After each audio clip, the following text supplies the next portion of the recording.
Bueno, hola, ¿cómo están? Mi nombre es Patricio Besana, soy investigador con ICET, docente de la Escuela de Política y Gobierno de la Universidad Nacional de San Martín, y allí también soy coordinador del área de Ambiente y Política. Es un verdadero placer para mí moderar esta charla con distintos especialistas en temáticas distintas también, a quienes oportunamente voy a presentar sobre justamente lo que dejó la reciente COP30 que se realizó en Belén, Brasil.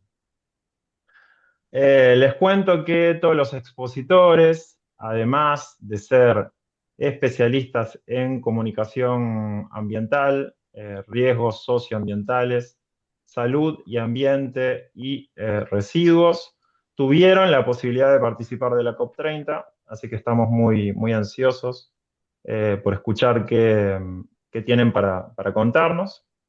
Les cuento también que esta charla fue organizada y está siendo administrada por Cintia Llama y por Lucas Figueroa, ambos coordinadores de las diplomaturas del área de Ambiente y Política y que también están vinculadas a la Secretaría de Extensión de la Escuela de Política y Gobierno. Paso a enumerar las diplomaturas en Políticas de Salud, Ambiente y Territorio, en Comunicación Ambiental, en Gestión Local de Riesgos Socioambientales y en Planificación de la Gestión Integral de Residuos Sólidos Urbanos.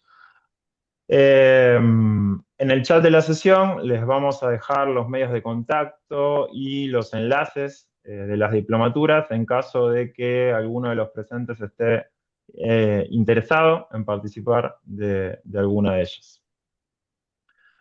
Eh, Les cuento tanto a nuestros expositores, Fermín Coop, Yanaína Pinto, Antonella Rizzo y Romina Malagamba Otegui, así como al resto de los presentes, que la dinámica de la charla consiste en presentaciones de un máximo de 15 minutos por expositor. En la medida en que los expositores vayan haciendo sus presentaciones, quienes estén presentes, si quieren hacer algún tipo de pregunta, pueden hacerlo por medio del chat. Nosotros vamos a estar luego comunicándoles a los expositores sus preguntas para que al final de la charla, tras el conjunto de las exposiciones, puedan responder al menos algunas de ellas. Contarles también que tenemos dos grandes preguntas que hacen las veces, si se quiere, de criterios rectores de la charla. Una de ellas tiene que ver con, bueno, qué significó, qué relevancia tiene la COP30 para los países de la región. La otra, qué oportunidades y o tensiones ustedes consideran que resultan o resultaron de la propia realización de la COP. Eh, Ahora sí, sin dar, si se quiere, mayores ruedos, presentarles a nuestro primer expositor. Él es Fermín Coop, es periodista especializado en ambiente y clima, es editor para América Latina en Dialogue Earth y capacita periodistas en Earth Journalism Network. También es licenciado en periodismo, es especialista en cambio climático y magíster en ambiente y desarrollo. Participó de varias COP.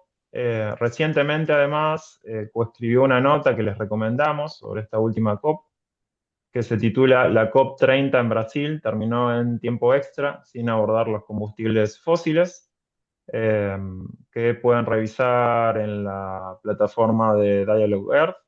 Y bueno, Fermín, la palabra es toda tuya. Recordá que tenés a partir de este momento un máximo de 15 minutos para exponer. Perfecto, gracias Patricio y gracias a Lucas y a Cintia por la convocatoria y gracias a todos y todas por acompañarnos para escucharnos un poquito y conversar sobre la COP30. Bueno, voy a ir directo al grano y tratar de ser breve. Voy a tratar de dar un poquito de quizás un pantallazo general de algunas impresiones. Creo que empezamos la COP30 descripta por la presidencia de Brasil como la COP de la verdad, la COP de la adaptación, la COP de la implementación. Y la realidad es que nos quedamos un poco a medio camino, quizás por cómo se partió con las propias expectativas de la presidencia de Brasil y de todos los que fuimos a seguir el proceso. Fue realmente energizante, creo que sería una palabra para el hecho de que se haya podido ejercer libertad de expresión, con presencia de pueblos indígenas, manifestaciones, una marcha multitudinaria en el medio de la conferencia, América Latina alzando la voz en diferentes espacios. Eso realmente fue bueno después de 3 años de conferencias del clima en países donde eso no ocurrió. Sin embargo, creo que si ponemos como un semáforo con colores o una escala de evaluación, creo que podemos realmente coincidir que estamos un poco a mitad de camino con los resultados. Había algunas expectativas específicas y otras que quizás fueron apareciendo sobre la marcha en la COP particularmente. Adaptación era un eje importante, que un tema que históricamente fue bastante relegado en las conferencias del clima, a pesar de su inclusión en el Acuerdo de París y la mención directa en el acuerdo de la necesidad de crear una meta global de adaptación con un conjunto de indicadores. Recordemos que la razón de los indicadores es darles a los países un instrumento clave para poder medir, traquear, profundizar y evaluar de qué manera se están llevando acciones de adaptación en el territorio. Este era uno de los objetivos centrales para terminar la COP30. Cerramos con esa COP con una lista concreta de indicadores que ahora los países se van a llevar a territorio para llevar a implementar, pero una lista con muchas limitaciones. La lista original contenía 100 indicadores y había sido creada por un grupo de expertos y especialistas a lo largo de los últimos 2 años. Sin embargo, por motivos políticos y no de índole técnico, la lista de indicadores bajó de 100 a 59, 53, 59, se me fue el número, y con una calidad bastante mala en términos de, comparado con los 100 indicadores con los que llegamos a la COP, y además sin un financiamiento específico para que los países lleven a la práctica esa lista de indicadores. Pero pudimos crear y aprobar esa lista de indicadores que tampoco es menor, porque en un momento en medio de la conferencia incluso se había puesto en duda si íbamos a terminar la COP con esa lista de indicadores. Eh, Otro quizás tema central acá es la palabra general de transición justa. Empezamos los primeros días de la conferencia con un mensaje bastante transversal desde la presidencia de Brasil, encabezado por el presidente Lula, de crear, crear una hoja de ruta para la transición a los combustibles fósiles. Recordemos que hace 2 años los países acordaron por primera vez en la COP28 en Dubái, después de 28 años de procesos de negociaciones del clima, incluir una palabra a combustibles fósiles en el texto, que fue un hecho bastante simbólico en un país tan petrolero como fue Dubái, pero ahora lo que falta es, bueno, cómo lo vamos a llevar a cabo, y por eso que aparece ese pedido de crear una hoja de ruta específicamente del lado de Brasil. Y se tenía una cierta expectativa de que se iba a poder llegar al final de la conferencia con esa hoja de ruta. A la semana 1 de la COP teníamos un grupo de 80 países aproximadamente que apoyaban esa hoja de ruta. El problema fueron los otros 80 que no estaban de acuerdo con la hoja de ruta. Países con una matriz marcadamente petrolera o carbonífera o a gas, y países que dependen en su economía por exportaciones de combustibles fósiles. Varios países latinoamericanos, por ejemplo, se opusieron a crear esa hoja de ruta, Argentina entre ellos. Finalmente terminamos la conferencia sin la hoja de ruta, pero con la creación, volviendo un segundo a la palabra clave acá, que es transición justa, a la creación de un mecanismo para la transición justa, que era una demanda bien marcada hace bastantes años de países en vías de desarrollo, y fue propuesta en la primera semana de la conferencia por el G77, del cual forman parte muchos países de América Latina. El hecho de que se cree ese mecanismo es significativo. Ahora hay que llevarlo a la práctica, por supuesto. Y un asterisco también para cerrar el capítulo de energía es lamentablemente la no inclusión de un tema que sí estaba todo encaminado para que formara parte de la decisión final de la COP, que es los minerales críticos o minerales de transición, que había una referencia explícita al tema en los primeros borradores y también se quedó afuera de la decisión final de la COP. que bueno, hubiera sido un progreso interesante de haber ocurrido. Eh, una breve mención quizás también a los planes climáticos, las NDCs. Recordemos que llegamos a la conferencia de clima con una falta significativa de presentación de los planes. Teníamos un primer deadline en febrero de este año cuando los países tenían que presentar sus planes climáticos. La mayoría no lo cumplió, se pasó el deadline a septiembre, la mayoría tampoco lo cumplió. Pero sí tuvimos presentaciones de algunos planes en la COP en sí y todavía aparecen presentaciones en los últimos días. Más allá de presentaciones iniciales, quizás vale destacar la presentación del Plan Climático de México en el medio de la COP, luego de una presidencia muy poco ambiciosa en términos climáticos que fue el gobierno anterior de México. Ahora la NDC de México que realmente trae propuestas bastante interesantes y ambiciosas en términos de clima, pero con algunos debates internos como puede ser las expectativas de crecimiento de la matriz de petróleo y gas en México. Eh, algunos ítems más quizás para mencionar. Financiamiento, por supuesto, siempre es un tema siempre presente en las conferencias de clima, más allá de que sea uno de los ejes transversales o no. Este año particularmente, luego de acordar la nueva meta de financiamiento en la COP anterior, pasando de los 100.000 millones a los 300.000 millones de financiamiento de países desarrollados a vías de desarrollo, y ese marco que se crea también en la copa anterior del 1,3 billones o trillones en inglés, que es la meta de financiamiento pedida por los países en vías de desarrollo. Ahora, bueno, era, ok, ¿cómo vamos a efectivizar esto? ¿Cómo lo vamos a crear? Se presenta en el medio de la COP la hoja de ruta para llegar al 1,3 billones, que es el número de financiamiento pedido, de nuevo, por los países en vía de desarrollo. Y es un documento interesante que les recomiendo la lectura. Es un documento creado, creado por la, la COP29 y la COP30, las presidencias de la COP, salientes y entrantes, donde presentan una serie de sugerencias e indicadores para lograr ese 1,3, y hay una larga lista de mecanismos nuevos que hay que ver, bueno, cómo se van a efectivizar, pero impuestos de varios tipos como la aviación o al transporte de carga, canje de deuda por clima, una lista larga de elementos interesantes que, bueno, hay que ver si esto realmente se efectiviza y se concreta, pero es un camino que empieza a recorrerse para encontrar nuevas vías de financiamiento, para realmente plantearse de dónde va a salir el financiamiento climático en un marco de multilateralismo bastante tensionado, donde los países en desarrollo aportan menos capital que en otros momentos.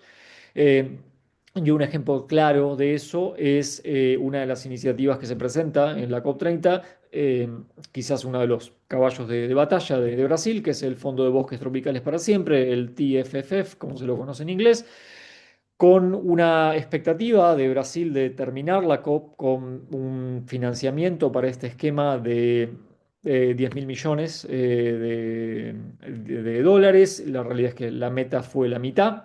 Eh, y eso habla un poco del momento en el que estamos de multilateralismo climático.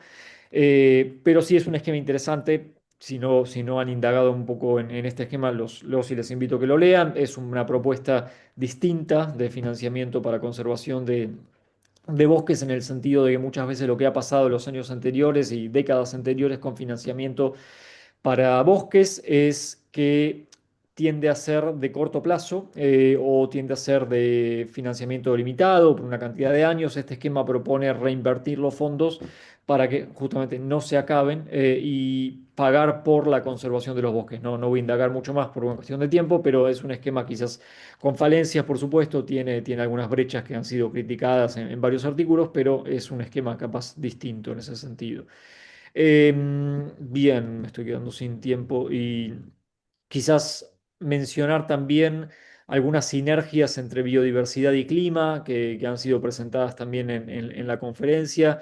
Eh, Este fondo de TFFF de Brasil plantea un poco esos vínculos también, y quizás mencionar específicamente el caso de Panamá. Panamá, la semana anterior presenta o ante Naciones Unidas un planteo quizás bastante interesante que parte de, yo tuve la oportunidad en el medio de la COP de entrevistar al enviado de clima de Panamá en un artículo que hicimos y un poco el argumento plantea es que nos estamos ahogando en burocracia, digamos, tomando quizás el título de la nota en el sentido de que para los países en vías de desarrollo es un gran gasto en recurso humano y en recurso económico la presentación de los múltiples informes ante Naciones Unidas de clima, de biodiversidad, de plásticos, de desertificación y demás ante los múltiples tratados ante Naciones Unidas. Entonces, el planteo que hace Panamá, más allá de hablar de una reforma macro a Naciones Unidas, que es por supuesto complejo de lograr, pero sí plantea Panamá la posibilidad de hacer unificar las presentaciones de compromisos de clima, de biodiversidad y de desertificación en un mismo documento. Y de hecho, esto todavía obviamente no existe bajo Naciones Unidas, no está formalizado, pero Panamá lo hizo de todos modos. Y si entran a la web donde se presentan los planes de clima de los países y leen el de Panamá, Panamá integró, sin que nadie lo pidiera, y lo hizo medio de prepo, presentar todo junto en un mismo documento. Ellos lo denominan el Pacto con la Naturaleza. Pero más allá del nombre, creo que el concepto me parece interesante para abrir a debate muchos de los planteos que se vienen haciendo hace muchos años, y ya para ir cerrando con esto, sobre los propios procesos de reforma, sobre las negociaciones climáticas en general. A ver, no se debería analizar una conferencia del clima por sí sola, hay que mirarlo como un proceso y es entendible quedarse con un sinsabor o con una sensación amarga ante una única conferencia de clima si la analizamos por sí sola. Por eso yo soy de la idea de mirarla en el mediano o largo plazo y entenderla como un proceso, pero sí me parecen interesantes los planteos de ver, bueno, cómo era el sistema cuando se crea la Convención de Naciones Unidas del Cambio Climático en la década del 90, cómo es el sistema hoy, cómo era el sistema cuando se crea el Acuerdo de París mismo hace 10 años, y ver, bueno, qué podemos repensar y hacia dónde, hacia qué camino podemos ir. Hay muchos planteos del propio proceso de votación dentro de la Convención de Cambio Climático de Naciones Unidas. Recordemos que todas las decisiones en la COP se aprueban por consenso, lo que significa que si un país se opone, no avanza, no se formaliza en la adopción de los acuerdos. Hay planteos de, bueno, de ver qué se puede hacer ante esto. Nadie tiene la bola de cristal, pero sí me parece capaz para cerrar con esta idea de bueno, estar abiertos ante posibles reformas y cambios que nos permitan acelerar todavía más la acción climática. Y creo que cerrar con esto, acuérdense del discurso de Marina Silva, la ministra de Ambiente de Brasil, cuando termina la conferencia del clima. Es Pasaron años, todos y muchos de nosotros acá seguimos el proceso de clima hace décadas ya, y creo que el hecho de que todavía estemos acá, que todavía seamos involucrados en el proceso, no es algo menor. Ella cerró su intervención así y me parece una buena manera de tomarlo como también un mensaje positivo de esa manera. Pero bueno, cierro con eso y gracias por el espacio. Bueno, muchas gracias, Fermín, súper interesante, súper completo y gracias también por atenerte, ¿no? al tiempo acotado que tenemos. Eh, Paso entonces a presentar a nuestra siguiente expositora. Su nombre es Janaína Pinto, ella es brasilera, es magíster en Economía Política Internacional y doctoranda en Ciencia Política por el Instituto de Estudios Sociales y Políticos de la Universidad Estadual de Río de Janeiro. He dicho todo en castellano, como podrás haber escuchado, Janaína, para no meter la pata con mi portugués. Desde 2023 es investigadora en el Observatorio Interdisciplinario del Cambio Climático y también en el Observatorio de Análisis Político Internacional de justamente la Universidad Estadual de Río de Janeiro. Janaína, entonces, lo mismo que le comunicaba a Fermín, tenés un máximo de 15 minutos para hacer tu presentación. Muchas gracias, Patricio. Buenas noches, boa noite, gente. Es un gusto estar acá y es un desafío hablar después de Fermín, que es un excelente periodista y ha dicho todo lo que he marcado para decir. Pero entonces voy a aprovechar y complementar un poco lo que decía él al fin de su charla. Es un riesgo, sí, Patricio, con el tiempo, pero vamos a ver si puedo economizar mis palabras y hablo un poco más lento también. Pero gracias, Lucas y Cintia, por la invitación y por estar acá cerca de gente tan especialista. Es un gusto. Bueno, al fin, Fermín hablaba del multilateralismo y de la crisis que vivimos, ¿no? Con los armamentos y los presupuestos del norte global tan centrados en las guerras posibles. Y eso tiene que ver también con el ascenso de la extrema derecha transnacional, que pone unas desconfianzas acerca de la cooperación internacional en la prioridad de lo que debería ser la prioridad del clima o las cuestiones socioambientales, ¿no? Entonces vemos eso en el momento en que estamos con la agenda intentando lograr una implementación y un financiamiento. Es el peor momento para estar con una crisis en el multilateralismo, porque ya hablamos de las normas, de las normativas, de las leyes y ahora tenemos que implementar. Y sabemos también que, bueno, con el protocolo de Kioto en la década de 1990, la teoría de cambio que había por detrás del protocolo era justamente que los países, las partes del norte global, deberían comprometerse con la mitigación de las emisiones. Y ahora lo que tenemos es que todas las partes de la Convención Marco para Cambio Climático de las Naciones Unidas tienen que comprometerse con mitigación y con adaptación. Pero eso pone todos a la mesa con responsabilidades diferenciadas entre partes para llegar a un acuerdo hasta dónde llega cada uno, ¿no? Y eso, añadido a eso, tenemos la sociedad civil cada vez más participante de las conferencias, cada vez más participantes de la agenda climática a niveles locales, nacionales, regionales y transnacionales, una juventud muy pulsante, comunidades indígenas más incorporadas al proceso de gobernanza climática. Entonces yo creo que además de la Brazilian Way, de tener tanta gente envuelta de una agenda en Brasil y en Amazonía este año, fue como una culminancia, ¿no? De muchos actores. Tuvimos caravanas de barcos viniendo de varios países de nuestro continente latinoamericano. Tuvimos muchos movimientos sociales en la ciudad de Belén, todos a la vez, sindicatos, organizaciones de base, y dormían como en tiendas, dormían como donde había. Eso fue muy interesante de ver también, porque había más de 50 espacios no formales de charla climática en Belén, una ciudad que no hablaba de clima. Entonces, había también los lobistas, porque en esta teoría de cambio del Acuerdo de París, del Acuerdo de París, todos tienen que estar en la mesa, ¿no? Entonces, también los representantes de las corporaciones de más grandes emisiones. Y en esta COP tuvimos como que una delegación de lobistas de petróleo más grande que todas las delegaciones nacionales, menos la de Brasil. Y solo para agricultura tuvimos una delegación de lobistas más grande que la delegación de Canadá. Entonces, es de verdad una culminancia de actores y de charlas pasando al mismo tiempo, ¿no? Y con intereses muy distintos.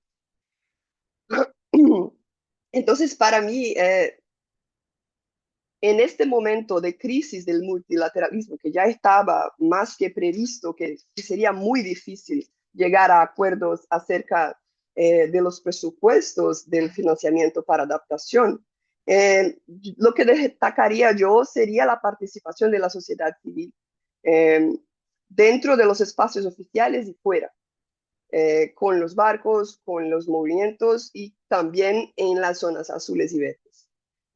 Pero a seguir, quiero destacar un poco más brevemente, porque Fermín ya ha hecho una gran parte del trabajo, algunos puntos que tienen que ver con la cuestión de la selva amazónica, la cuestión del petróleo, la cuestión de los pueblos y la cuestión de la adaptación.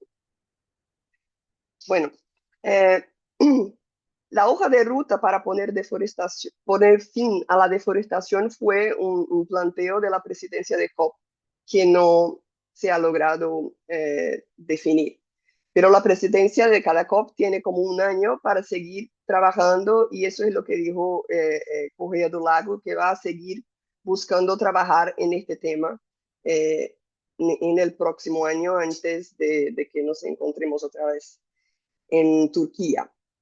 Y eso tiene todo que ver con las crisis que tenemos a niveles locales con los desastres climáticos. Por ejemplo, tenemos ahí el ejemplo de las catastróficas lluvias, inundaciones y deslizamientos de tierra que han ocurrido recientemente en el sudeste asiático.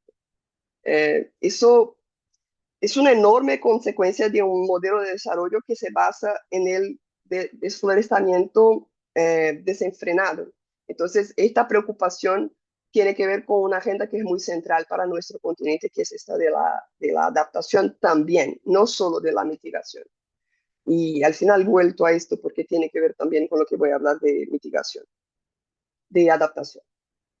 Y el Fondo de los Bosques Tropicales para Siempre, como ha dicho Fermín, es este mecanismo que también trabaja para que este 6.700 millones de dólares sean destinados a este fondo, que tiene una intención de ser permanente y que tiene una intención de llamar la atención del capital privado también. Pero eso en Brasil también es algo muy polémico, porque, por ejemplo, actores del agronegocio están muy interesados en que estos millones de dólares se vayan a sus bolsos, ¿no? Porque en Brasil hay una ley que dice que los propietarios de tierra tienen que preservar como 80% de su propiedad cuando están en Amazonía. Entonces, la ley determina y eso puede decir que ellos también tienen derecho a este 6.7 mil millones de dólares, ¿no? Entonces, y eso es muy fácil de saber cómo la dinámica a nivel local y nacional se ocurre, ¿no? Eso es muy fácil de llegar a sus manos, pero que sí que es un avance. La cuestión de petróleo, había también la intención de la hoja de ruta para el fin de los combustibles fósiles, y fue un punto de última hora, como ha dicho Fermín.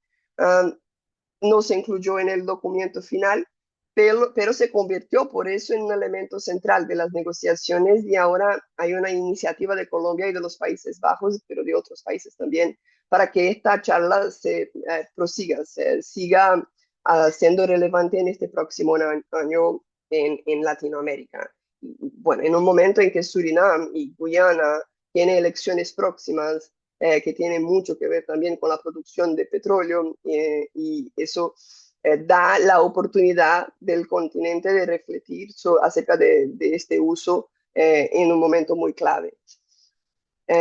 Enseguida, la cuestión de los pueblos fue la mayor participación indígena de una COP.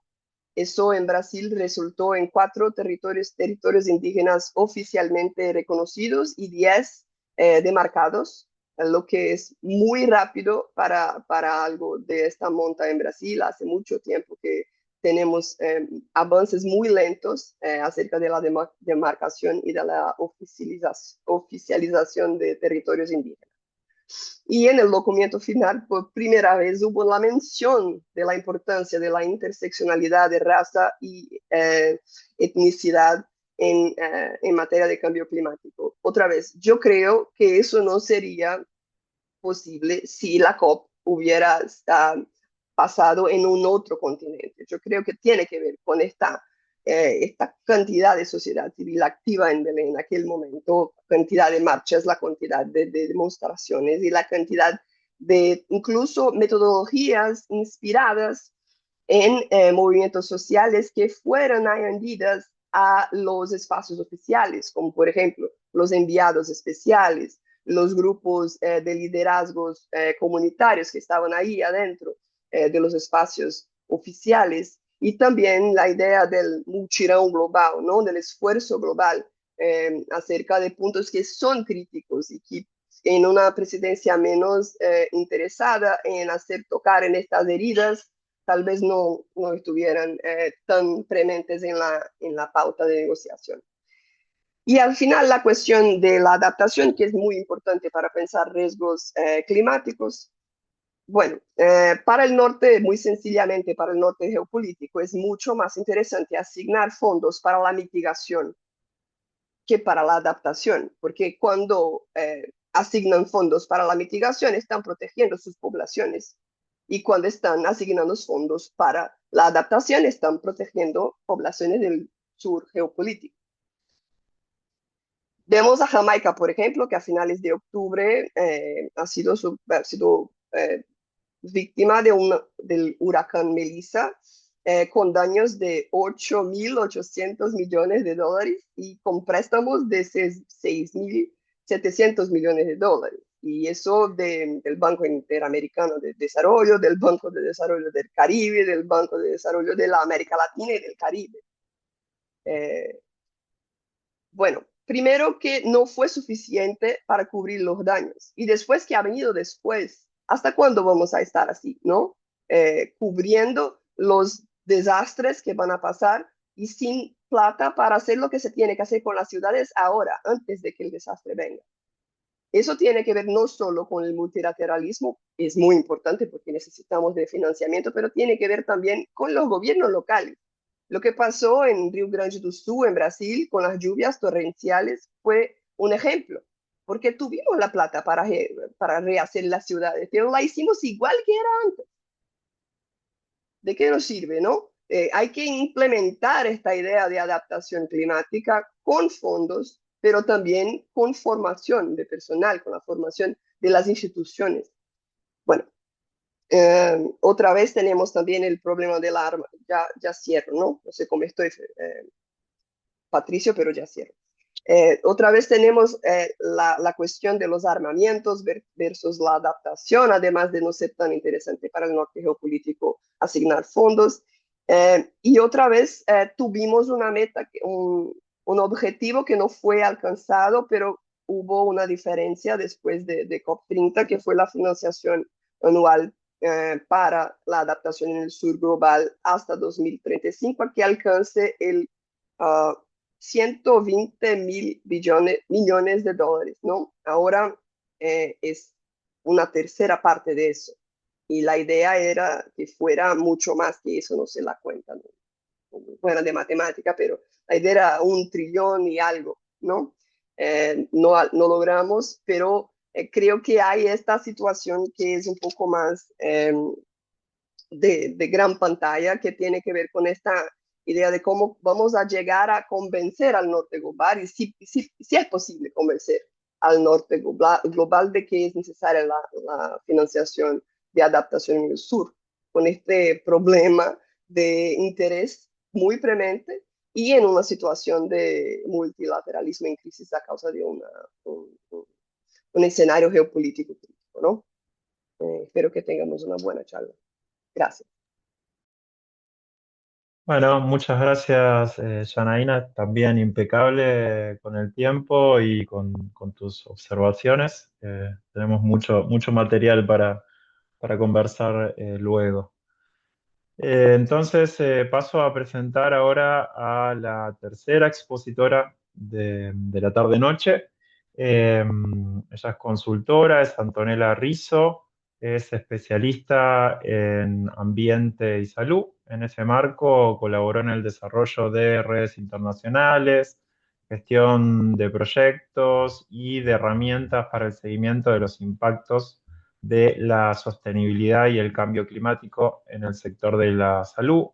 Trabajó en el ámbito público, justamente en ese sector, en una ONG internacional y en 2023 creó la asociación Ambiente Sano, junto a cuyo equipo llevan adelante un conjunto muy variado de acciones, también en el sector del ambiente y la salud, que además validan en territorio. Bueno, Antonella, repetirte lo mismo que le dije a quienes te antecedieron, 15 minutos a partir de ahora y bueno, la palabra es toda tuya. Muchas gracias, estoy corriendo la cortina porque se me está yendo la luz y no prendí la luz. Bueno, buenas tardes, muchas gracias por la invitación. Realmente muchas gracias por la invitación. Me gusta que estén distintas diplomaturas mezcladas, es un muy buen, muy buen indicio. Eh, Así que sí, bueno, eso soy yo, soy Antonella Rizzo y trabajo en cosas varias.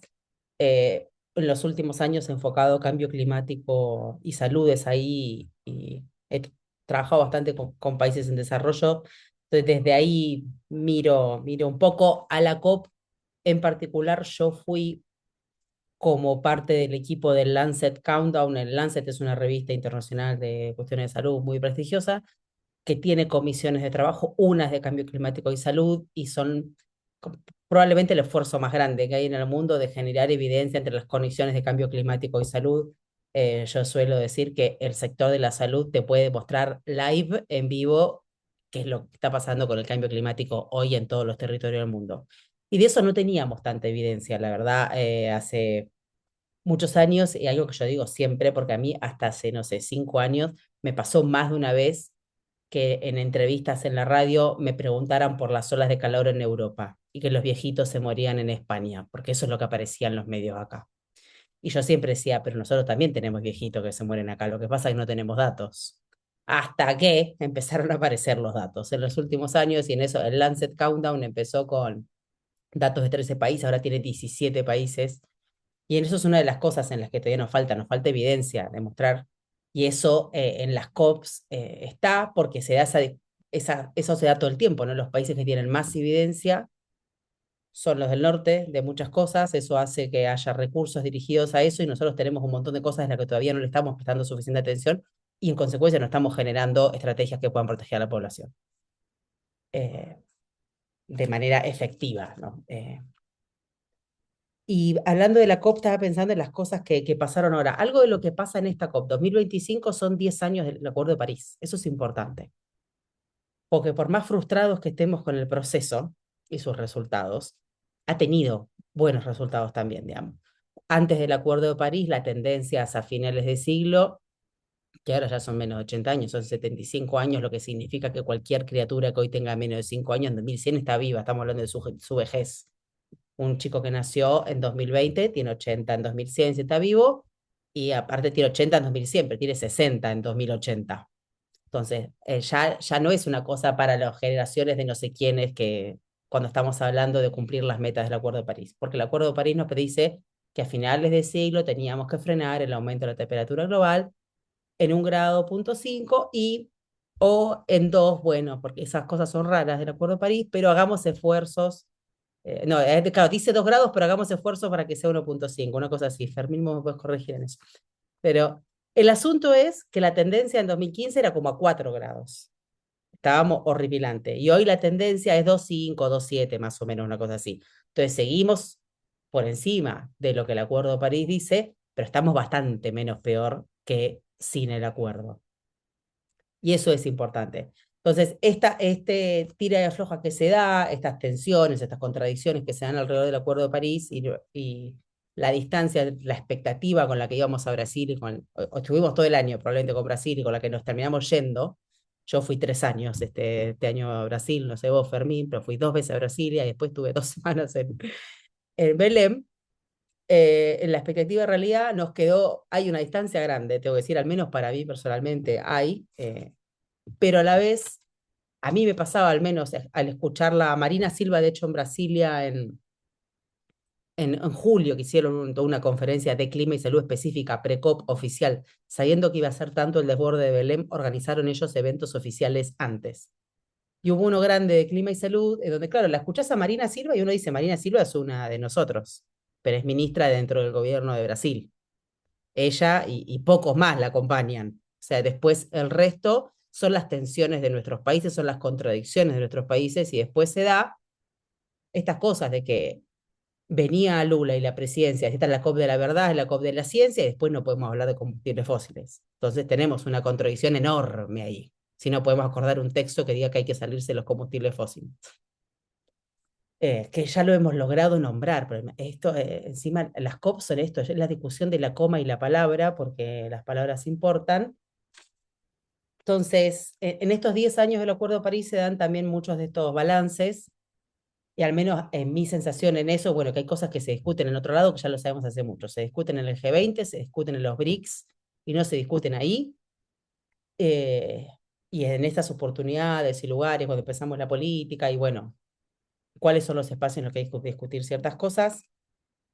Algo que queda como derivado de esta COP también es que en marzo va a haber una conferencia de Colombia y Países Bajos, que va a ser la primera dentro del marco de la COP, digamos, con respecto a la transición justa, anunciado como alrededor de la COP, que es interesante porque no había sucedido antes. Entonces forma parte de estas tensiones. Colombia es uno de los países que impulsan para salir en la transición. Quienes sigan a Colombia como país sabrán que no le está resultando fácil para nada al gobierno de Colombia asentar esa transición energética, y uno de los grandes riesgos que ha tenido eso y tiene hoy a futuro es que se ve como algo asociado al presidente en sí mismo, no como el desarrollo inteligente para el país. Se ha partidizado el tema y eso es un problema, y es uno de los desafíos que tiene Colombia en este caso. Pero en abril, a finales de abril, se va a dar esta conferencia y va a ser algo interesante a ver cómo se siguen dando estas cosas, digamos, en el marco de las COPs. Y querías tocar algo que también dijo la colega antes. Me parece que sí, esta COP, entre las cosas también positivas, que sí esperábamos de Brasil y que sucedió como lo esperábamos, era la presencia de la sociedad civil. O sea, que vuelva la gente a las calles en una COP, que por supuesto en Dubái no sucedió, que en Egipto tampoco. Hay que ver cómo va a ser Turquía para eso también, que no va a ser Brasil seguro, en donde para quienes hayan ido a la marcha calculan 70.000 personas en la calle. Yo no llegué a encontrar nunca a mis amigos y amigas del sector de la salud. Empecé desde el principio con el MST y vi a los sindicatos y a los pueblos del Amazonas, hasta gente de Petrobras. O sea, ahí en ese momento no entendía nada, gente con uniforme de Petrobras, y nunca encontré a la gente de salud de la cantidad de gente que había. O sea, eso no venía pasando en las últimas COPs. Todo lo que fue la cumbre de los pueblos y la zona verde fue realmente gigante, y eso era una tensión que estaba alrededor. De hecho, le generó problemas, digamos, a Brasil a la presidencia, con pueblos queriendo entrar a la zona azul, que era la que podíamos entrar solamente con el cartoncito ese de Naciones Unidas.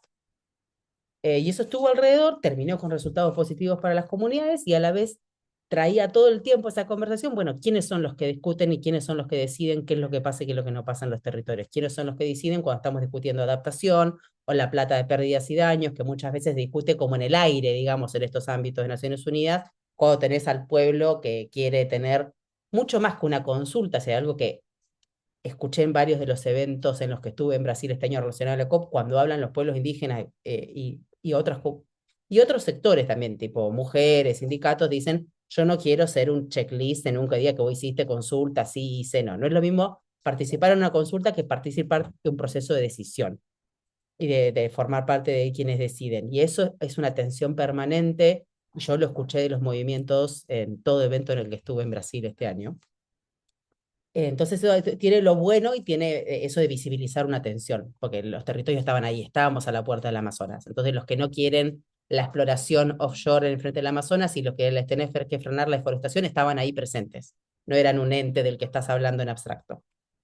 En eso quería decir algo de Argentina, porque Argentina no se ha ido del Acuerdo de París, y Argentina fue una cosa casi diría coherente con cómo son últimamente, donde primero, antes de irnos a la COP, el subsecretario no iba a ir.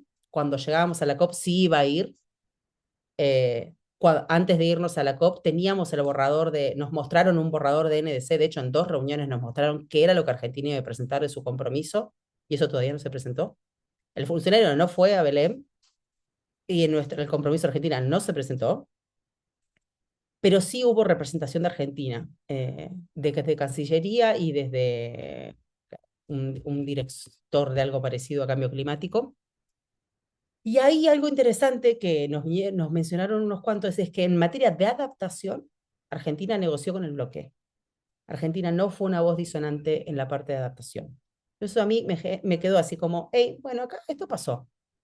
En otras cosas sí, Argentina viene queriendo ser una voz disonante, y siempre con cuestiones de género. En todos lados quiere poner una nota al pie de que con cuestiones de género que no vienen al caso, digamos, pero Argentina todo el tiempo, eso terminan siendo notas al pie, son cosas que molestan al proceso, pero digamos, no le vienen haciendo daño puntualmente a la agenda de cambio climático, a la de género ya es otra historia, si los ponemos así en cajitas separadas, ¿no? Pero en adaptación sí participaron, eso fue como una cosa interesante, porque se dan estas dudas, ¿no? De que no sabemos qué es lo que va a hacer Argentina. No tenemos ninguna previsibilidad en ese sentido. Eh, y algo quiero como contraste a Argentina, esto de que sí hay oportunidades en estos procesos, porque claro, la NDC es una cosa que Argentina y que todos los países le tienen que presentar a las Naciones Unidas porque forman parte del acuerdo. Pero esas son oportunidades de ordenar internamente la discusión en los países. Y entonces les quiero contar cortito, el caso de México es un caso que conozco nada más porque la directora es mi amiga, donde implementaron durante todo el año un proceso muy difícil, donde los industriales no querían bajar las emisiones, donde no era fácil la conversación de decir, hey, México va a bajar las emisiones, en México va a ser carbono neutral a 2050. Pero ¿qué es lo que cambió en México? La voluntad política. Tenías un mandato muy claro desde la presidencia de que había que caminar para allá. Y la conversación no es fácil, pero la decisión estaba. Y se generó un proceso súper interesante, y estuve en la presentación donde justamente alguien de juventud agradeció no haber sido un checklist, sino haber participado del proceso, y que su mirada, la mirada de esa generación, sea tomada como con otro peso, la verdad. Y donde se vio que los industriales, que universidades y que sociedad civil participaron de un proceso que hace que después ese compromiso de México no sea solamente digamos, si querés, del grupo técnico de burócratas y de unos consultores internacionales, sino que realmente haya tenido participación de muchos sectores. Y después vamos a ver evaluaciones de si es buena o no es buena la NDC, si qué tiene, qué le faltó, pero la verdad que hacer estas cosas bien, digamos, no es fácil, y justo México este año, al menos yo creo que lo que hizo estuvo muy bien, y es por ahí por donde hay que caminar, y Argentina se viene perdiendo esas oportunidades. Argentina este año no sabíamos durante todo el año si iba a presentar o no iba a presentar NDC, sabemos que las provincias no participaron, sabemos que no hubieron consultas a sectores de decir, bueno, para usar eso como momento de definir una hoja de ruta como país. Esas Argentinas se las viene perdiendo últimamente. De todas maneras, no hicimos esos procesos en los gobiernos anteriores, igual también quiero decirlo, no es que Argentina antes hacía unos procesos participativos y federales para definir su NDC. Eso tampoco pasaba, pero era directamente, podríamos decir casi que no hubo proceso, y yo discutía con colegas por ahí de no prestarle tanto atención al número que presentara Argentina, porque de alguna manera sabemos que no significa nada, o sea, cuántas toneladas dice Argentina que va a emitir a 2035, porque sabemos que no hay una estrategia atrás de eso. Es el número que estamos poniendo ahí, pero que no significa mucho, al menos no para mí. Después, algo que también quería decir, que Argentina tuvo provincias presentes, eso sí pasó. Hay algo que no estamos logrando en Argentina por el tamaño de nuestro país, como sí se logró con Estados Unidos con la primera presidencia de Trump, se empezó a prestar mucha más atención a los estados subnacionales, digamos las provincias, y a que tengan presencia. De hecho, ahora también estaban, tipo el gobernador de California tenía su presencia destacada, digamos, adentro de la COP. Nuestras provincias, algunas estaban presentes ahí. Las provincias no forman parte del proceso, eso sí es importante, todo proceso de Naciones Unidas, las partes son los países, por lo tanto las provincias, digamos, no tienen voz ahí, pero sí es importante como espacio de articulación. No estaban todas las provincias de Argentina, no estaban ni siquiera la mitad, tomando como oportunidad a tener a la COP en América Latina. Después, ¿qué más? ¿Qué podríamos decir sobre las oportunidades en América Latina? Algo también relacionado a comunidades y a cuestiones políticas es, me parece que este año que la opinión consultiva de la Comisión Interamericana de Derechos Humanos, y también la de otra, la de Justicia, ay, ¿cómo es? Corte Internacional de Justicia, estoy diciendo mal el nombre. Pero esas dos generaron presencia también de más discusión alrededor de derechos humanos, cambio climático, desigualdad. Esa cuestión más transversal se dio bastante más, estuvo bastante presente, al menos en mi opinión ahí. Por supuesto también, digamos, no forma parte de la agenda oficial de lo que se discute, pero forma parte del corazón de alguna manera, ¿no? De qué es lo que estás queriendo resolver. Que al final estás queriendo resolver vida de personas, estás queriendo salvar vidas, estás queriendo resolver las posibilidades de desarrollo de los países, ¿no? Que a veces parece que cuando hablamos de cambio climático Algunas veces parece que habláramos de algo bastante menos concreto y al final estamos hablando de salvar vidas y hablamos de desarrollo. Y algo que les quería, para lo último, como yo trabajo en salud y por si alguien de acá llega a ser de salud, algo que se discutía de adaptación, de esto que dijo Fermín, entre las cosas que sí se discutían en la COP, se discutían y se tenía que aprobar un marco de adaptación, se tenían que aprobar los indicadores con los que vamos a medir el progreso en adaptación. Eso fue un proceso de 2 años, con expertos, que justo en uno de los espacios en los que yo trabajo, en el Lancet, la directora fue una de las que estuvo con eso, 2 años trabajando, pasando de lista desde miles de indicadores hasta llegar a 100, y cuando llegamos a la COP el proceso se trabó. Y esta era la COP de la adaptación. Brasil lo dijo todo el año, que esta era la COP de la adaptación, y no llegamos a los resultados que tendríamos, y entre las cosas que pasaron no transparentes, la verdad, que hubieron unas cuantas, es que la lista de 100 indicadores que estaba aprobada pasó a 59, Fermín, ¿hay alguien más? Creo que es 59, en un 59, sí. proceso dirigido por la presidencia, que nadie sabe cómo fue que decidieron de 100 pasar a 59 y quiénes aprobaron eso, cuando tenías un proceso de expertos y de consultas. Yo estuve en consultas eternas este año, nada más con los de salud, revisando con los países si los datos estaban, si los datos no estaban, y eso pasó de 100 a 59 y nadie tiene claro cómo, y aprobaron algo ensuciando un proceso. Y ahora ahí vamos a ver cómo se usa, pero la verdad, cómo medimos progreso y cómo medimos impacto es importante. Y en esto también se daban estas diferencias entre países. No sé cómo vengo de tiempo, Patricio. ¿Cómo vengo? Ya tendríamos que estar Ya termino, cerrando. listo, ya está, ya cierro. No, esto de las diferencias entre países, porque la discusión alrededor de estos 100 indicadores era cuántos usabas de que los países sí tengan los datos y cuántos usabas de decir, no, esto yo no tengo los datos, para justamente salir a generarlos, porque los necesitamos, porque es evidencia que necesitamos empezar a generar, y si no está, y bueno, habrá que generar las capacidades en los países. Ahí estaba parte de la discusión. Si vas a agarrar indicadores, que hay una universidad del norte que tiene los datos, o vas a salir a generar capacidades. Entonces, son estas algunas de las cosas que se discutieron en la COP, y justo salud era uno de los temas de los ejes que pasa a tener indicadores una vez que esto se apruebe. Así que no, sí, como no venía mirando el tiempo, pido disculpas, pero creería que ya está. Gracias. Bueno, muchas gracias, Antonella, también súper interesante. Le damos entonces ahora la palabra a nuestra última expositora, ella es Romina Malagán Bautegui, es doctora en antropología y especialista en datos, junto con ser profesora universitaria, también lidera la unidad de ciencias de datos de reciclaje de la Fundación Avina y la iniciativa Tonelada Justa en alianza con la International Alliance of Waste Pickers y el Global Methane Hub. Romina, lo mismo que para quienes te precedieron, 15 minutitos. Gracias, bueno, gracias por la invitación. Me fueron quemando los temas. Ya me quedé como que iba tachando la lista de cuestiones, pero vamos a encontrar algunos vericuetos de algunas cuestiones en particular para meter cuchara, como dicen los amigos de ahí en Colombia. A ver, obviamente las COP son procesos pulpos enormes, multidimensionales, que se caracterizan porque uno siempre está insatisfecho, ¿no? Ese es el principio básico de concurrir a esos lugares, en primer lugar. Pero habiendo dicho eso, digamos, The Brazilian Way también propuso una COP mucho más ruidosa, más, digamos, se prendió fuego en sentido literal, metafórico y de desborde.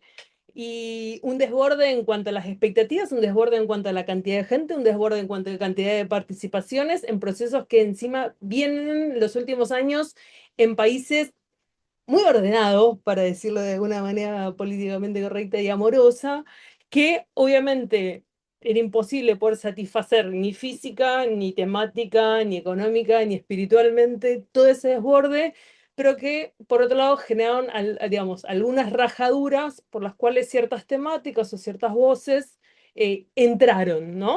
de alguna manera a las patadas, por algún momento en sentido literal, pero también en procesos de negociación. Y creo que a diferencia, por ejemplo, del Tratado de Plásticos, en donde las negociaciones son mucho más abiertas para los que son sociedad civil, yo he participado en varias de ellas, o GRULAC, donde hay una escucha mucho más directa en las negociaciones, este lugar, la COP suele ser si estás adentro o estás afuera y después stands y no hay como a veces ese nivel de participación o de engallamiento, ¿no? En el proceso.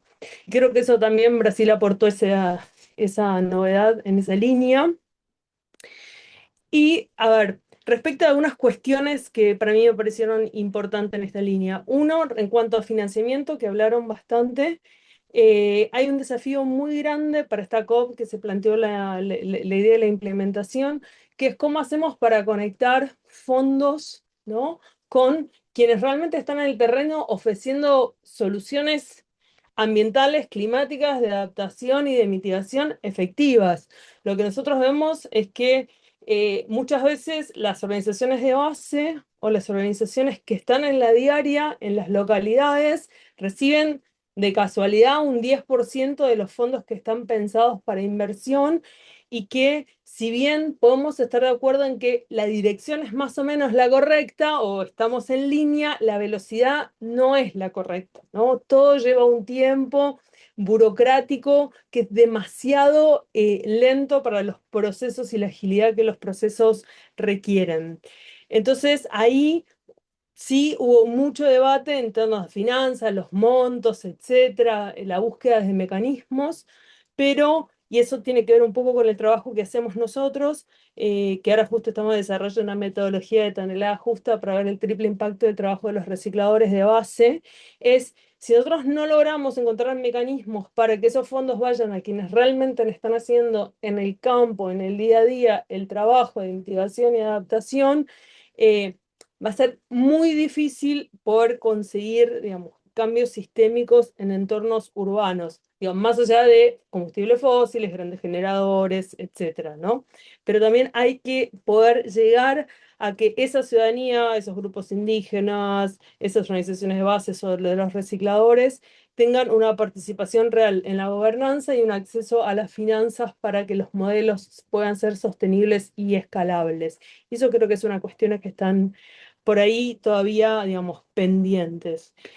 Otra de las secciones que a mí me pareció como que es interesante pero perturbadora, con mi doble rol un poco de docente investigadora que me interesa por un lado, pero también una sección más de activismo concreto, es mucha presentación de mapeos, diagnósticos, ¿no? Como mucho fondo en el metano, los vueltas, los contaminantes de vida media corta, los superpolutan, todo eso que está buenísimo, pero que a veces es una inversión muy grande en saber, che, es 28 veces, 84 veces, 35 veces, cuánta es exactamente la cantidad. Y yo creo que considero que con la información que ya tenemos alcanza. O sea, podés tener mucha mejor información siempre, pero activemos lo que ya sabemos. En vez de, viste, todo el mapeo del satélite acá, si la pluma es tanto, si no, si hay una desviación, ya tenemos suficiente cantidad de información para, si la activamos de manera correcta, lograr cambios. Entonces, el ojo y el foco también muchas veces en las inversiones de grandes organismos de cooperación que gustan mucho de las investigaciones y eso, y están buenísimas, también tenemos que volcar esta idea de la implementación como algo real.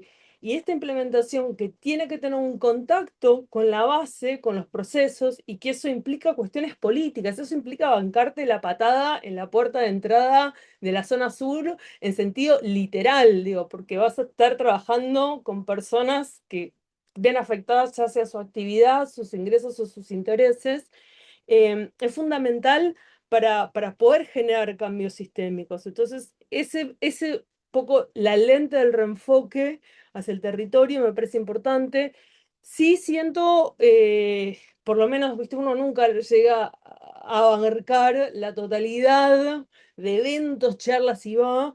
Creo que la escala urbana, ¿no? La ciudad y el municipio, la idea de las ciudades resilientes y de las ciudades circulares, se va a convertir como en una escala de intervención para la implementación fuerte, ¿no? A veces decís, bueno, en el país tenés los datos, los NDC y las cuestiones más grandes, pero después las intervenciones creo que va a haber mucho foco en escala ciudad, ¿no? Y de manera un poco más integral.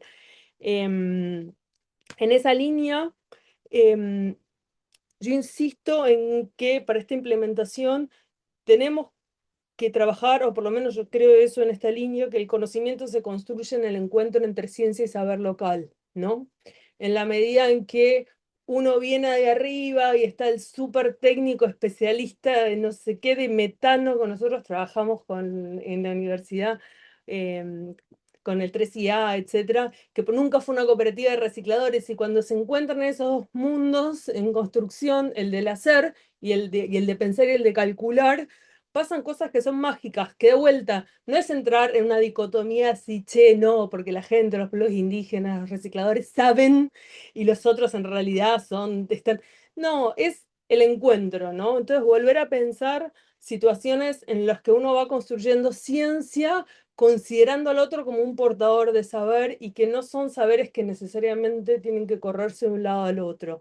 Y ahí yo creo que tenemos alguna posibilidad de poder traducir eso, de alguna manera demostrar los efectos para poder buscar esos fondos que son necesarios para invertir y poderle dar trazabilidad. Porque también es cierto, hablando con personas fuertes de, digamos, de las finanzas en algunas reuniones más privadas, que claro, bueno, también si vos no tenés cómo traquear eso, nadie te va a dar. ¿Cuánto te pueden dar de buena fe o creyendo por una foto de tus acciones? La capacidad de fondos es limitada, después tenés que poder traquear y poder mostrar esos efectos. Pero el problema es que muchas veces las categorías que se generan, digamos, en laboratorio, por decir así, no son las categorías de acción de las personas. Y de hecho, en un proyecto ahora de un programa de Low Method, estamos viendo ahí la posibilidad de trabajar con quienes están viendo satélites y plumas de metano y, digamos, como estalactitas y estalagmitas, que nunca me acuerdo cuál va de arriba y cuál va de abajo, de poder ver, che, ¿podemos cruzar datos ahí y ver qué pasa, usar lo mejor de estos mundos? Y yo creo que ahí hay como una potencialidad para empezar a atraer un poco lo que son las finanzas. Y por último, alguna vuelta que a mí me parece que es importante y que puede ser interesante, ¿no? En los mecanismos de las COP, es este grupo de organizaciones que fueron llamadas dentro de, digamos, lo que son el grupo de asesores de los Champions, para generar agendas por ejes temáticos específicos. Yo en particular participo del eje 4 de ciudades, resiliencias, agua, infraestructura, del Key Objective de Solid Waste Management, etc. Y si bien es desafiante, porque bueno, son organizaciones que trabajamos un poco en terreno, creo que en esta idea de Brazilian Way, un poco de craquelar, digamos, de aturdir y generar algunas vías, se abrió un espacio interesante, vamos a ver si funciona, de algunas organizaciones que armamos un plan, específicamente este de metano, para 2030, y de pensar acciones desde el terreno que estén coordinadas un poco con el espíritu de los roadmap, etcétera, que bajan desde lo que es la línea de la presidencia. Sí, esta preocupación y este foco sobre los superpollutants ha hecho que la sección de residuos sólidos sea un tanto relegada del proceso, y todo está yendo como mucho hacia lo que es orgánicos, ¿no? Para lo que es gestión de residuos y eso. Y yo ya con esto ya termino. En relación a residuos en general, sólidos y orgánicos, las dos fracciones que yo estoy persiguiendo, no voy a decir ninguna genialidad, percibir. Bueno, que las dos fracciones que están como funcionando y las cuales van a tener como inversión, van orgánicos, en donde tenemos compost, podría sumar celulósicos, papelado, etcétera, de la fracción de secos, que son orgánicos, y después plásticos, ¿no? Ahí es donde están como las dos fracciones que están con ojos, intereses y posibles líneas de inversión. Y yo creo que con eso ya está, así dejamos un poco de espacio para preguntas y demás. Bueno, Romina, muchísimas gracias también por la exposición, por ajustarte al tiempo. De hecho, tenías un tiempito más, pero bienvenido también a abrir el espacio, ¿no? A las dudas Sí. y consultas de quienes estuvieron participando, si se quiere, más como espectadores. Retomo algunas preguntitas que están planteadas en el chat. Un par de preguntas de Marcelo Zaguier. Una de ellas es, la leo textual: ¿tuvo alguna repercusión en la discusión y en las negociaciones la decisión de Brasil de autorizar la nueva exploración offshore en frente a la desembocadura del Amazonas? Es una pregunta general, con lo cual quien quiera tomar el guante está muy bien. Y les comunico también la segunda pregunta de Marcelo. Eh, ¿Qué cosas necesitarían cambiar a nivel de contexto internacional para que puedan avanzar los consensos sobre agendas climáticas? No sé si tienen, bueno, Fermín tuvo que retirarse porque tenía otro compromiso. Les envío Yo un si quieren de saludo. la primera la puedo tomar. Sí, Perfecto, sí. perfecto. Lo primero, si tuvo repercusión la discusión de offshore de Amazonas, sí, tiene repercusión en la presencia, en que todo el mundo sabía, o sea, esa contradicción de Brasil estuvo presente todo el año, de hablar del fondo del Amazonas y de frenar la deforestación, y no hablar del otro directamente, del otro hacer casi como que si no existiera. Entonces, esa contradicción de Brasil estuvo presente todo el año. A la vez, el contexto de Lula no era fácil para cualquiera que siga política brasilera. Entonces, estuvo presente en la discusión, sí, tuvo relevancia, aparte estaban los movimientos, estaban ahí, o sea, estábamos en el país donde se está dando la discusión, entonces los movimientos sociales esto lo traían todo el tiempo. Ahora, si eso influyó en las negociaciones, yo te diría que no. Viendo cómo terminamos al día, no sé si ustedes vieron los videos en el momento, pero Colombia quiere hacer una objeción a último momento y la presidencia de la COP, que es el funcionario de Brasil, se hizo el sota como si estuviera mirando el cielo, dijo, ay, no pasó nada, aprobado, chao, no fuimos. Ignoraron a los países que estaban haciendo objeción en ese momento, y eso fue un poquito mucho en el momento ese, en el momento que se cerró la COP, digamos. La discusión de la fósil estuvo ahí todo el tiempo dando vueltas. De hecho, había países acusando a Brasil de privilegiar sus relaciones en los BRICS por sobre este proceso, porque Lula fue, cuando estaban muy trabadas las negociaciones, Lula volvió a ir, que no es normal que un presidente vuelva, porque el presidente del país no forma parte, digamos, digamos, de la negociación, pero Lula volvió y estuvo hablando con países todo el día, y en lo que terminamos no fue en un texto. Lula decía que el texto tenía que hablar de las fósiles y que teníamos que hacer la hoja de ruta de las fósiles, y la verdad que lo que se aprobó fue como por afuera del paquete COP. Entonces, influencia no tuvo, digamos, para... En eso yo creo que a veces son chequeos de realidad, digo, para la sociedad civil y los poderes reales, digamos, el poder real y lo que nosotros creyendo a veces que podemos influenciar procesos ahí, y ahí no se discute, tal vez. ¿Y qué cosas necesitarían cambiar a nivel contexto? No sé. En este momento, la verdad, donde nos estamos jugando la existencia del multilateralismo, es casi agarrarse fuerza a que un poco como la democracia, tipo, no es perfecto, pero es lo que tenemos. El sistema de Naciones Unidas hay que mejorarlo siempre, y estas las diferencias que estaba marcando Romina de la negociación de plásticos, cómo balanceamos el poder de los lobbies con el poder de la sociedad civil, porque en Brasil, en Belém, habían 1.600 lobistas del petróleo, eran muchos. Te puedo decir que en el pabellón de Brasil todo lo que había era cuestiones del agronegocio, casi, que no ves que teníamos un montón de charlas de otros temas. que a mí me pasó, bueno, nosotros habíamos propuesto uno de cambio climático de salud con datos de Brasil y no nos lo aprobaron. Entonces fuimos a mirar qué era lo que sí habían aprobado. Era puro agronegocio. Eh, entonces, a nivel internacional tiene que cambiar todo, pero eso ya es el mundo, digamos. En las negociaciones de cambio climático se refleja todo lo que está pasando en el mundo y ahí se dan nuestras tensiones y encontrás una ventanita y avanzás. Y probablemente sí, desde mi lugar te puedo decir, la evidencia cada vez mayor de que el cambio climático te mata gente hoy, todos los días, en todo el mundo, es con lo que vos usás para avanzar. Cuestiones como las de Jamaica, que tiene fondos de respuesta, tiene seguros creados, no alcanza. Si a vos te va a reventar el país cada 5 años en huracán, no hay fondo que alcance. Sí. Y Así, ahí me dejo para no copar la palabra. Sí.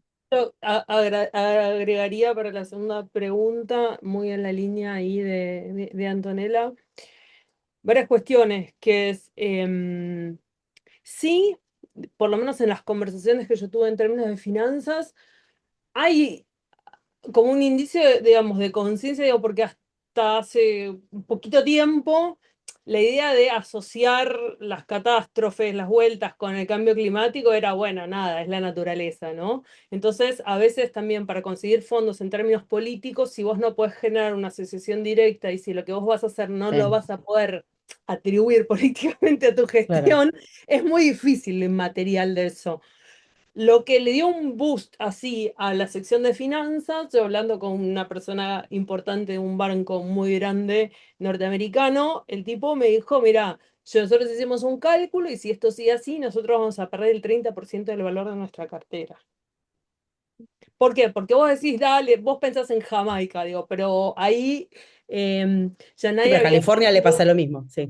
lo de, ¿no? Digo, lo que había pasado en Río Grande do Sul, ¿no? Cuando fue Total.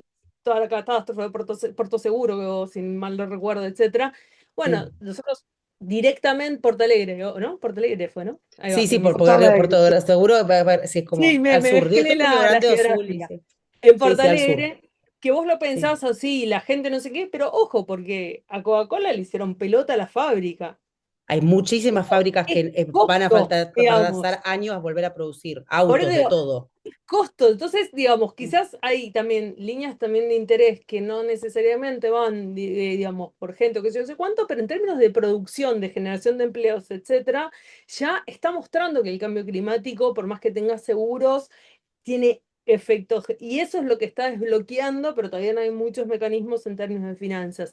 Y después, la realidad geopolítica, dos cosas. El hecho de que quizás Estados Unidos o algunos países grandes se hayan corrido y no hayan ido, para mí hasta te diría que es mejor, porque cuando va y hay mucho ruido y es un bloqueo constante, por lo menos sabes quién está de cada lado y los que están algo se puede trabajar.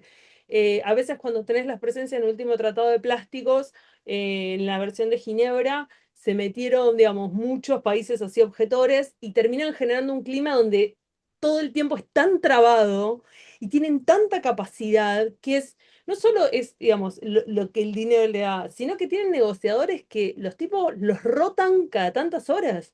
Y los países de ingresos medios bajos, primero, no pueden sostener más de 2 o 3 sesiones al mismo tiempo. Y a veces una persona está 10 horas sentada en una negociación. Imagínate qué podés hacer para darte cuenta. Los tipos te van cambiando cama caliente, duerme y entra otro, duerme y entra otro. Aunque no sea mejor que vos, el tipo está Sí, total. despierto. La mujer tiene la cabeza, o sea, y el otro dice, mirá la coma, no sé qué, no sé cuánto. Entonces te sostienen, digamos, discusiones ad infinitum. Entonces, en esa línea me parece que va y que también el contexto lo que va haciendo también son los intereses. Nosotros ahora tenemos un proyecto, y ya con esto termino, que en un momento nos dijeron, cooperación europea, apurate porque va para armamentos. Literal, cartoneros o armamentos. Y esa es también la situación Sí. en la que está hoy, ¿no? Con quiénes peleamos, no con grandes lobbies solos de petróleo. Muchas gracias, Antonella y Romina. Yanaína, tenía allí también algo para aportar. Sí, me gustaría añadir solo algo acerca de la primera pregunta. Bueno, ahora porque estaba pensando en el agronegocio, me olvidé lo que iba a decir? Así que la primera pregunta era, sí, el petróleo. Bueno, eso del petróleo y el caso de Brasil tuvo poco que ver por lo que escuché hablar de las negociaciones cerradas, porque hubieron muchos momentos en que las negociaciones estaban completamente cerradas y solo las delegaciones más oficiales, como el primer representante después del ministro y solo él de cada parte, ¿no? Pero hubo un momento en el viernes, en que basó el audio y la imagen de una conversación a puertas cerradas y en un momento en que estaban todos muy, muy agarrados en la posibilidad de sacar la mención a combustibles fósiles de la declaración final. Y nos acordemos de que este avance se pasó en Dubái, ¿no? Entonces, al finales de la última negociación pasó a hablar de una hoja de ruta para lejos de los combustibles fósiles. Y en Brasil pasó al revés. No, vamos a encajar esto en un paquete muy especial, mira, muchirón, y al final nada, no se menciona nada.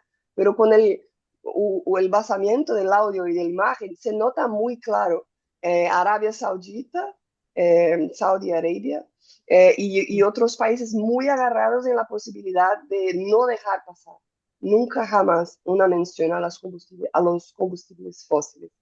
Y eso que me gustaría reaccionar a algo que Romina ha dicho, pero no necesita hacer ahora, acerca del agronegocio. ¿Puedo? Sí, claro, claro. Sí. Porque una innovación terrible de Brasil en esta COP fue la agrozona, ¿no? Ah, es Había la verdad, zona azul, es verdad. había la zona verde y había la zona del agronegocio, que era más grande que la zona azul y tenía mucho más preparo para recibir a la gente, porque estaba en el primer día, yo caminé por las zonas azules y verde y la zona del agronegocio. La zona del agronegocio era la más lista. Y esta es la gran contradicción, si podemos decir, de Brasil en esta COP, no del petróleo, porque el petróleo está siempre desde hace mucho como la ambición de desarrollo de Brasil y nunca ningún presidente, solo si fuera una persona, un déspota, iba a poder convencer a la población de Brasil de que no vamos a explotar el petróleo que tenemos en nuestro océano. Eso es muy difícil electoralmente de Mm. suceder, ¿no? Pero la zona del agronegocio eh, fue hecha con el Ministerio de Agricultura, con la más grande empresa científica de Brasil, que es Embrapa, con la apertura de la zona, tuvo la presencia de más ministros que muchos de los eventos oficiales que pasaron en la zona azul. Entonces, y en el COP, el agronegocio lanzó un relatorio de la agricultura tropical, que es una defensa del agronegocio brasileño de que los marcadores internacionales para metano, para las emisiones de ganadería en general, no están de acuerdo a nuestra realidad y hay que cambiar. Y eso ha sido una construcción en conjunto entre no solo los industriales, pero también actores de la sociedad civil climática brasileña, actores tradicionales que están muy conectados con lo que tenemos en Latinoamérica, que es la idea de que el ambiental no se separa del social. Pero esta teoría de cambio que hay en Naciones Unidas también tiene reflejos en Brasil. Entonces, la sociedad civil climática brasileña trabaja junto con el agronegocio para construir soluciones verdes.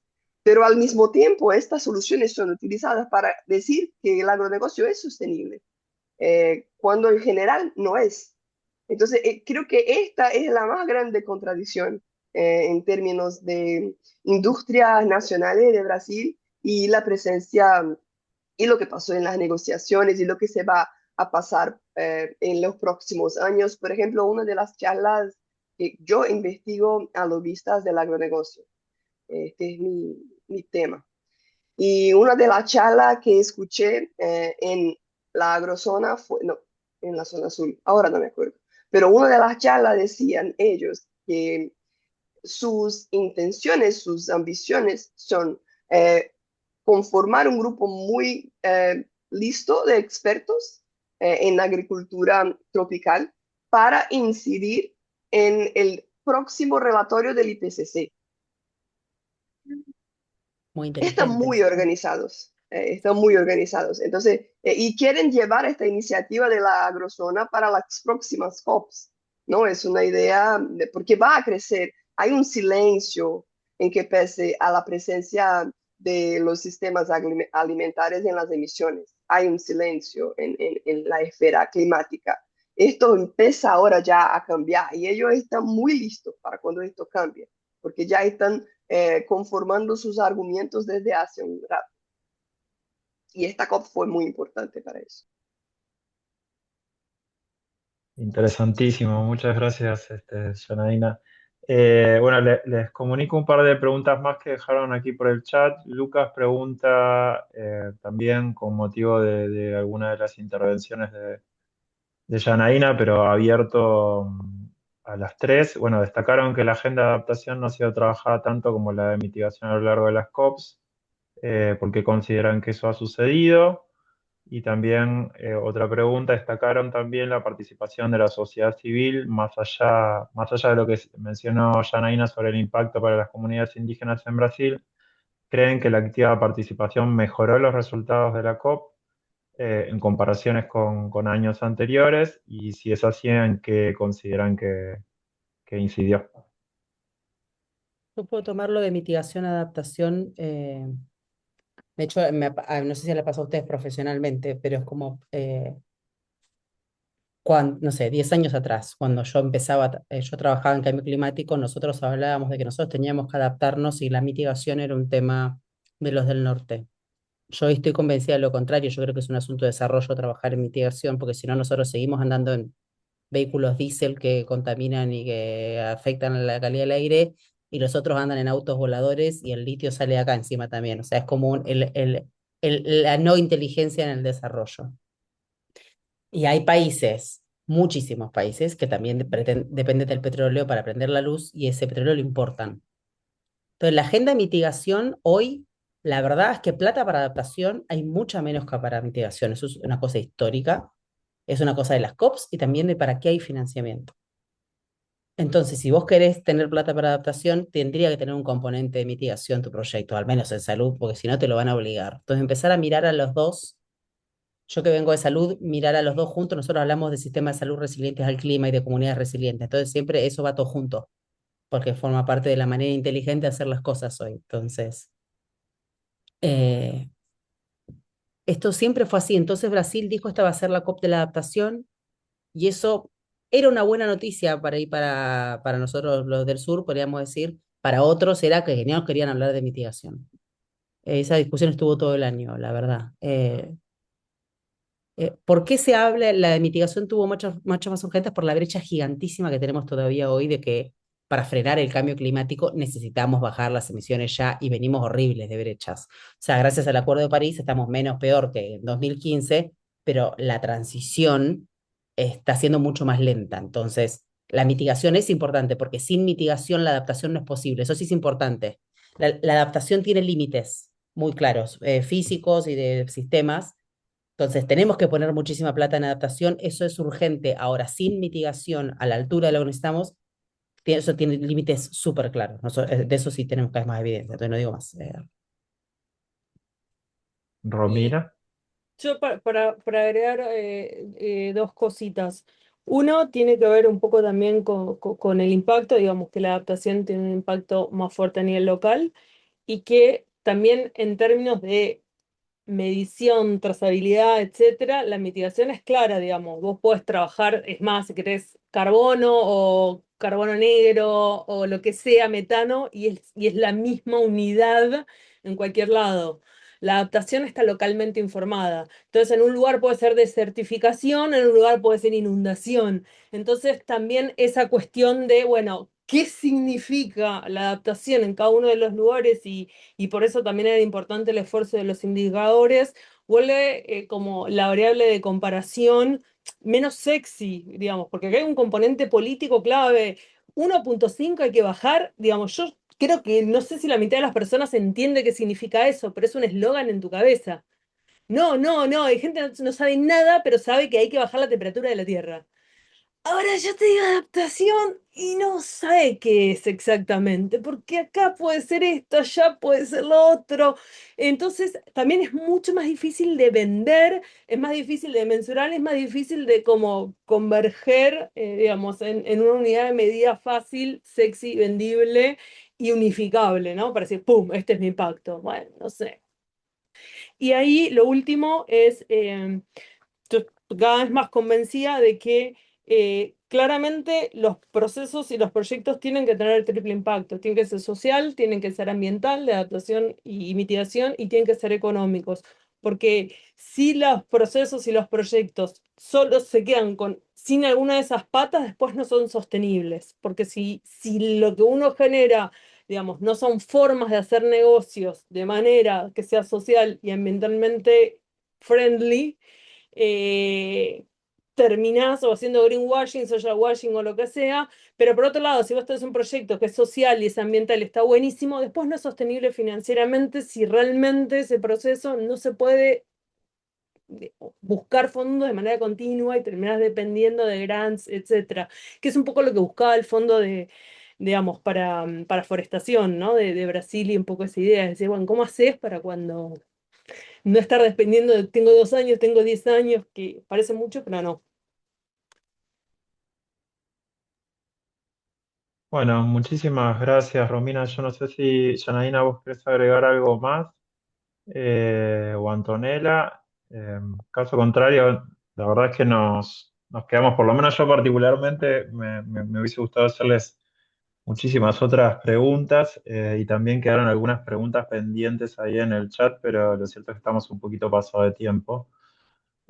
Así que si no tienen algún otro comentario, quizá que quieran dejar como evaluación general, sobre esta COP y sobre el proceso que la antecede. Eh, si no es así, Sí, bueno, yo puedo bueno, comentar muy rápido sí, claro. acerca de la pregunta de la sociedad civil y este puede ser mi último comentario porque yo soy un poco escéptica en que empecé a pensar que vamos a lograr más espacio para la sociedad civil en las negociaciones, o que los cambios en las negociaciones van a reflejar todos los avances que propone la sociedad civil eh, alrededor de una COP, ¿no? Pero estos movimientos tienen otras consecuencias, ¿no? Estamos en un momento en que también en la sociedad civil es necesario que dejemos de hablar de campañas de concientización y empecemos a hacer lo que se tiene que hacer en las ciudades, en los grupos sociales, en las periferias, cambios en la manera de pensar los temas todos del convivio social para incluir la realidad climática, ¿no? Y eso quiere decir también preparar nuestras redes de solidaridad para desastres de manera muy realista.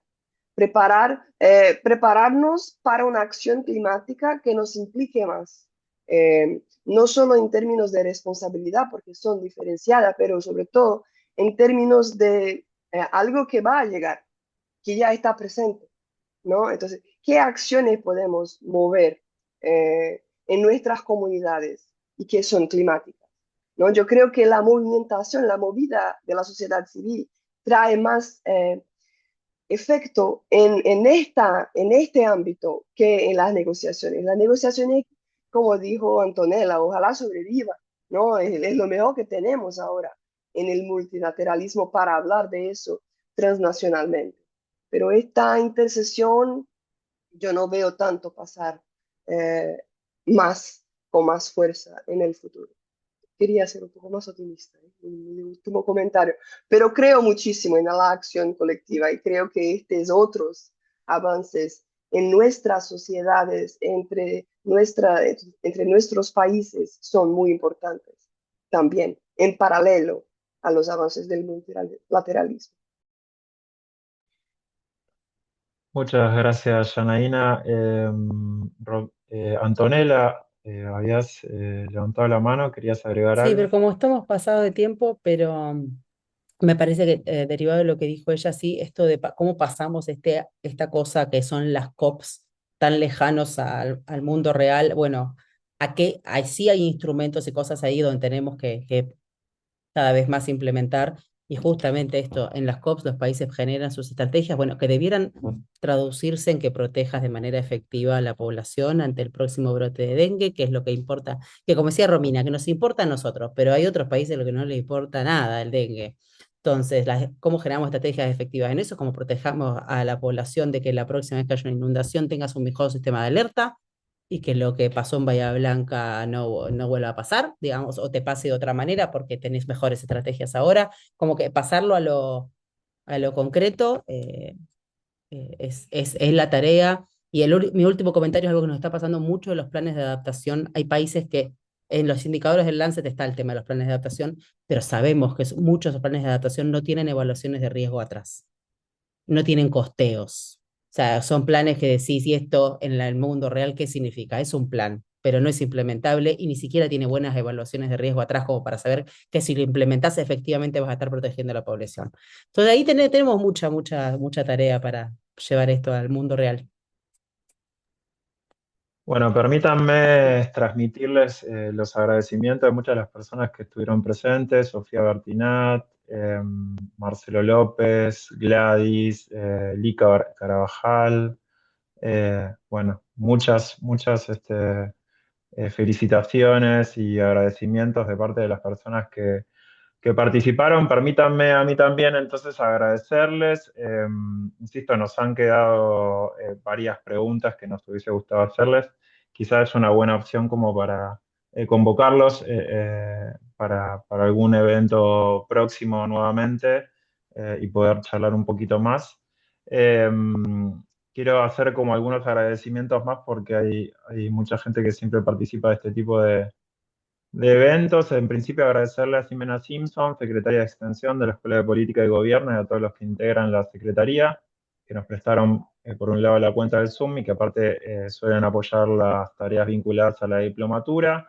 Agradecerle a la gente de comunicación de la Escuela de Política y Gobierno por la difusión que hicieron de la charla. Comunicarles los saludos de Carlos Greco, el rector de la Universidad Nacional de San Martín, que también estuvo presente en la COP y que tenía ganas de participar. Bueno, finalmente las responsabilidades de gestión no se lo permitieron. Recordarles a todos los que estuvieron presentes que si están interesados en formarse en temas relativos a los conversados aquí, tienen las diplomaturas de las que hablamos en políticas de salud, ambiente y territorio, en comunicación ambiental, en gestión local de riesgos socioambientales y en planificación de gestión integral de residuos sólidos urbanos. Personalmente, agradecerle a Cintia Llama y a Lucas Figueroa, coordinadores de las diplomaturas que acabo de mencionar, también por convocarme para moderar esta charla. Nuevamente, a riesgo de ser reiterativo, agradecerles y darles mis felicitaciones por todos los conceptos vertidos. Enviarles un buen fin de año, unas felices fiestas y bueno, nos estamos viendo próximamente. Gracias a todos.